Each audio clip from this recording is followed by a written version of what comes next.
Gurkha Royal Challenge. Hey everybody, welcome to the Cigar vlog. So once again, Gurkha, the brand of 1,000 names, has a rather oddball line called the Royal Challenge, and I'm trying to make sure that I get a little bit of wind coverage and make sure my phone doesn't like slide out of the tree it's in right now. But right now you have no idea how much it's bothering me that you got this nice centered band and there's this other thing that's off. Not like okay, the space is like supposed to be like underneath the R and the K, right? It's off center and it's bugging the crap out of me. So give me 1 second to make sure this isn't going to come flying out. Okay.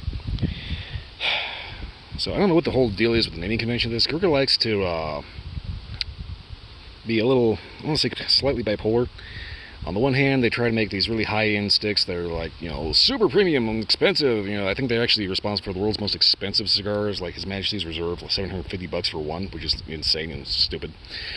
And then you have, like, you know, they also try to appeal to the more kind of military badass kind of thing, you know, so you get like the Black Ops and the War Pig, you know. And then we have this goofball, the Royal Challenge, which has way too much spent on the band and way not enough on actually making sure that it sticks. So I'm going to go ahead and yank this carefully because that's just bothering the crap out of me. And this guy may end up getting the axe as well. Phone, will you please focus on the stick in the foreground and not the fucking grass? I hate it when it does that.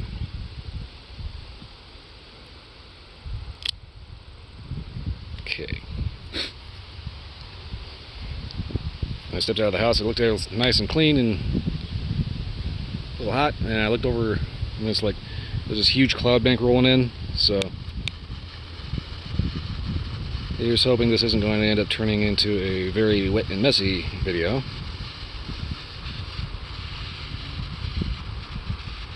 I completely lost my train of thought trying to talk about the bands. But anyway, that big band is probably going to be going relatively soon, just because of the fact that it doesn't really seem to be on there very well, which is kind of weird.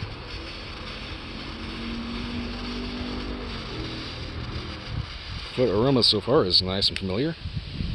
If a little on the, let's say, bowling alley side.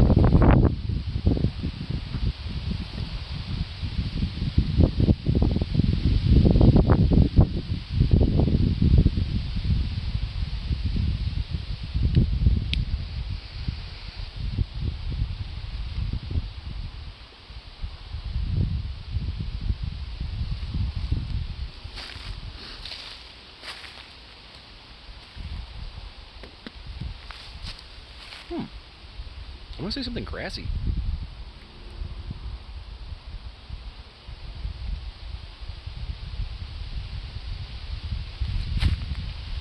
Earthy, grassy.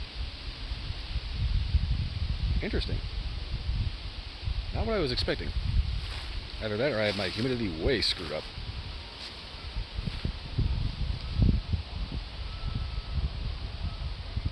Yeah, there's something distinctly grassy.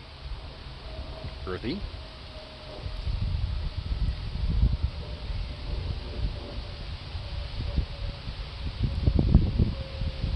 A little musty, I think. That's definitely not what I was expecting out of this. Well, this is going to be an interesting smoke. I'm going to go ahead and make sure my light's not screwed up, get this down to the first inch, and hopefully this will actually start tasting like a cigar instead of swamp grass.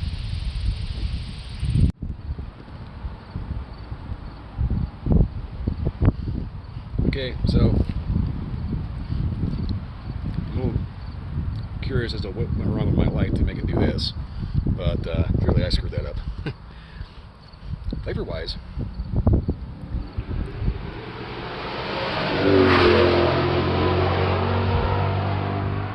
why is there always somebody with some stupidly loud car or motorcycle? Anyway, flavor-wise, it's an odd duck for sure. It's like I said before, it's got this weirdly kind of grassy thing going on.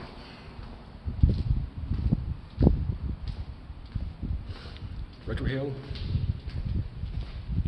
kind of that same musty, grassy quality. Let's see, there's a little bit like a baking spice kind of thing going on. Roll though.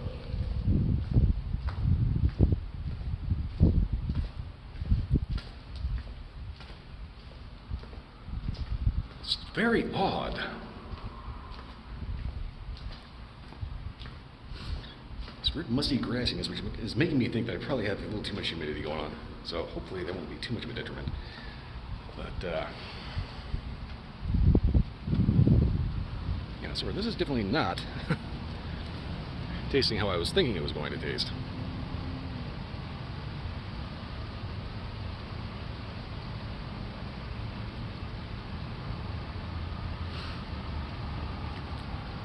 It's like something spicy, not quite sweet. Main thing I keep getting is that weird grassy note.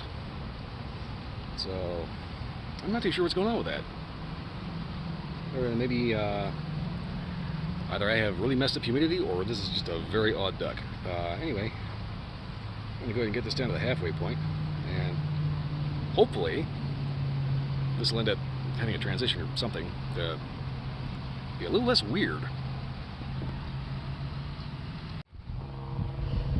Okay, well, we get the halfway point. The ash was doing this very weird thing where it wanted to cook around for some reason. Maybe chuck that up to a crappy light. I will say that burn-wise, it actually auto-corrected very nicely. It's just one minor touch-up, and it's like nice. I think I finally pinned down the flavor. Oh shit! Hello. It's starting to rain. Anyway, if you can hear me over the slight breeze messing up the mic, I kind of pinned down the flavor. Asian gift store incense.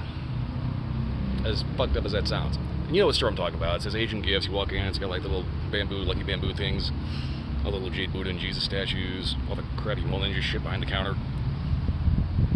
That store. It's got that smell to it. You know what I'm talking about, that incense that they burn? It's not even good incense, really, but you know, it's such a weird stick. And I started thinking to myself, I've had other cigars out of the same humidor, so I don't think it's a humidification problem. I think it's basically just, this is an odd duck that quacks backwards. It's got this very musty, vegetal, grassy, occasional baking spice, occasional little sweet. Usually every puff has this weird, like, clove numbing kind of thing going on. Retrohale pretty much doubles down on that.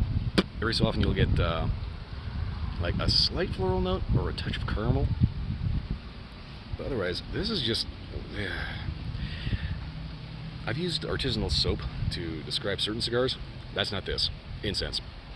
Mole Ninja incense. Like dead ass, that's it. So, anyway. As far as being one of the weirdest cigars I've smoked in a while, so far, not much else to write home about. So I'm going to go ahead and get this down to the nub and see if maybe it wakes up, changes, or puts on a fedora and refuses to shave for a week. Like, only down here. Anyway. Okay, well, I figured this is a good point to wrap this up. Flavors have been pretty consistent throughout. As in, pretty consistently just weird. It's got that, you know, it's like I said, it's got that kind of, you know, Asian gift store incense kind of thing. There's a little sweetness that just kind of builds as you smoke it. But overall, it's such a just an odd flavor profile.